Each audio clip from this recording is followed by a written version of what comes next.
So I'm Garcia. I'm a local photographer and the cultivator of Content Magazine. And we started Content Magazine because we just wanted to try to highlight all the creativity and innovation that's going on in San Jose in kind of a little more design and aesthetically pleasing kind of way.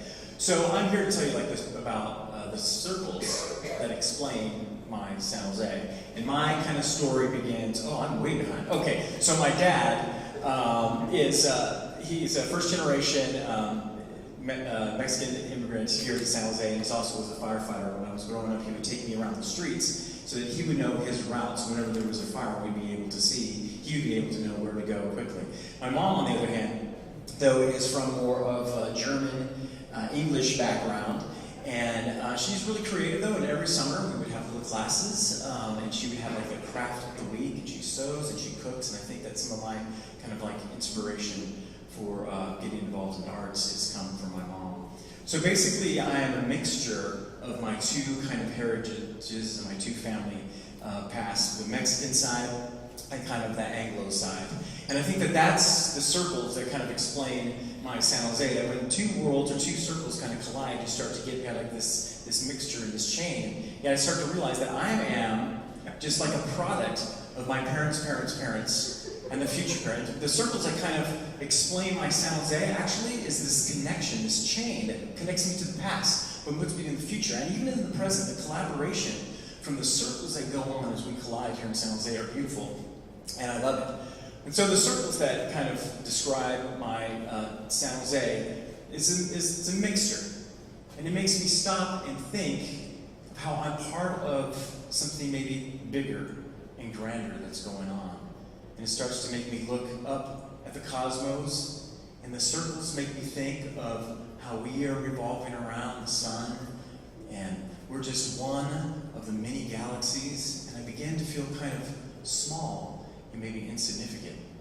And those circles then begin to make me realize that even though circles are round and infinite, that I am still like at a point, and like I still have value. And actually, my parents raised me in such a way that we can have circles that can affect, that can make ripples in the rest of the world, that we can change communities just by our own presence. But I think probably the most important or crucial circle that kind of explains my San Jose is the circle that happens around the table, that happens with meals. I love my grandmother's cooking. We would go over there and she would make pozole, she would make menudo, we would have lengua tostadas, have all these great food, and we would sit around the table and eat and dip our tortillas into the soup and talk and hear how they came from Mexico and how they struggled, and now this was their home. And it was a sacred moment. It was like communion. We sat around as family, and there's nothing more important than the circle of my family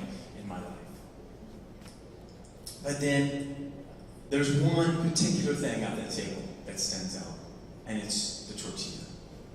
It kind of catches everything. It could be used a little bit like your napkin, but it's almost like the host, the wafer, the Eucharist. It's so precious to us in our family.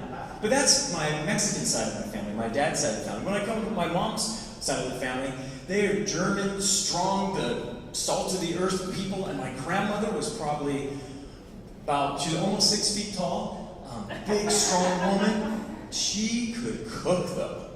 Every meal involved three main things: meat, potatoes, and corn.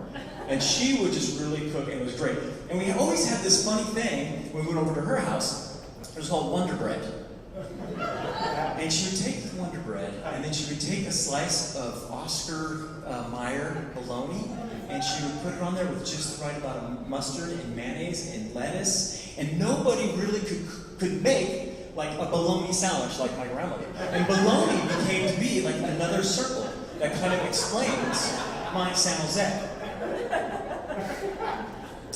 So if I take a look at these kind of two kind of upbringings, and when two kind of circles and spheres collide, it becomes something new.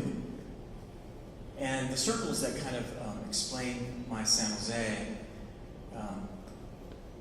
make me think of just how beautiful a circle is. How there's no end to it. It's complete. It's whole.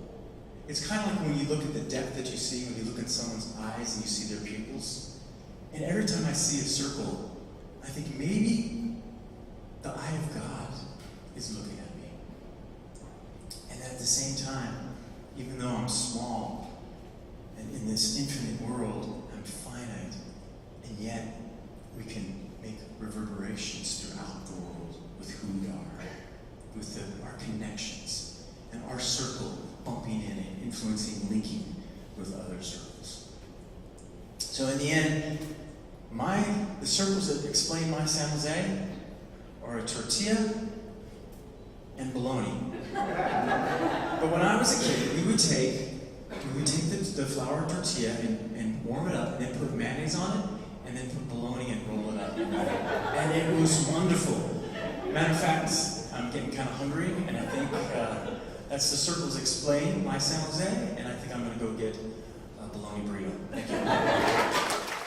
If you've enjoyed this, please seek us out. We are on Facebook. I think I put the website address up down there. Come up, ask me afterwards. I wish I had brought a stack of cards, but Kucha-sanjose.com. That'll get you to us, and you can find us on Facebook too.